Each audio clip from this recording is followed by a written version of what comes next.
नमस्कार मित्रांनो, आपण बघत आहात ती गोदावरी तुरीची व्हरायटी आहे, जी की बदनापूर BDN 2013-41 हे वाण आहे.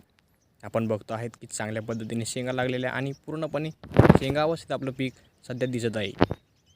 त्यामुळे आपण बघू शकतात की तूर वजनाने वाकून या ठिकाणी गेलेली आहे. आपल्याकडे पाण्याची व्यवस्था असेल तर नक्कीच तुम्ही पण गोदावरी तुरीची निवड करू शकता. लागवडीसाठी किंवा पेरणीसाठी करू शकता.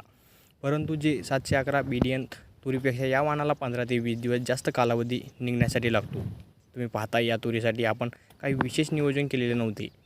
ट्रॅक्टरने पेरणी करून जे तुरीचे तास आहे त्याच्या शेजारील 2 तास बंद करून पेरणी केलेली होती, जेणेकरून सोयाबीन आणि तुरीची दाटी होणार नाही. असे केल्यामुळे तुरीची वाढ चांगल्या पद्धतीने झाली.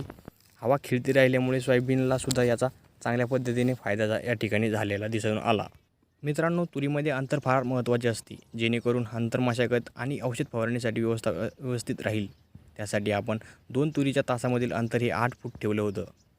अंतर मशागतीमध्ये आपण हलकी मशागत केली, जेणेकरून तण नियंत्रित झाली आणि मुळांना हवा खेळती राहते. त्यामुळे तुरीला चांगल्या प्रकारे फायदा होतो. मित्रांनो, तुरीमध्ये अंतर फार महत्त्वाचे असते, जेणेकरून अंतर मशागत आणि औषध फवारणीसाठी व्यवस्थित राहील. त्यासाठी आपण 2 तुरीच्या तासामधील अंतर हे 8 फूट ठेवलं होतं. अंतर मशागतीमध्ये आपण हलकी मशागत केली, जेणेकरून तण नियंत्रित झाली आणि मुळांना हवा खेळती राहते. त्यामुळे तुरीला चांगल्या प्रकारे फायदा होतो. मित्रांनो, आपण तुरीची 2दा शेंडी खुडणी केली होती. अंदाजे म्हटलं तर 35 ते 40 दिवसांनी आणि दुसरी जवळपास 70 दिवसाच्या आसपास आपण केली होती. त्यामुळे फायदा असा झाला की तुरीमध्ये भरपूर फुटवे निघण्यास मदत झाली. खत नियोजनाचं म्हटलं तर आपण फक्त पेरणीच्या वेळी एकरी 1 बॅग 10-26-26 दिलं होतं. त्यामुळे तुरीचे आपण कुठलेही खत दिलेले नाही. आणि औषध बघितलं तर फक्त 2 फवारण्या आपण तुरीमध्ये घेतल्या आहे. त्यामध्ये आपण पहिली फवारणी आपण गुंड्या अवस्थेत फुलवण्याच्या अगोदर आणि दुसरी फवारणी शेंगा तयार झाल्यानंतर घेतली होती.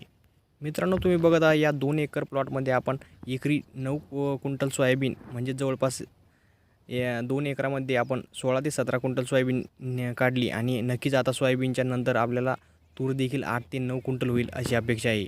तुम्ही तुमच्या शेतात कोणती तूर घेता, तुम्हाला किती उत्पन्न येते नक्की सांगा. व्हिडिओ आवडला तर नक्की सबस्क्राईब करा. धन्यवाद.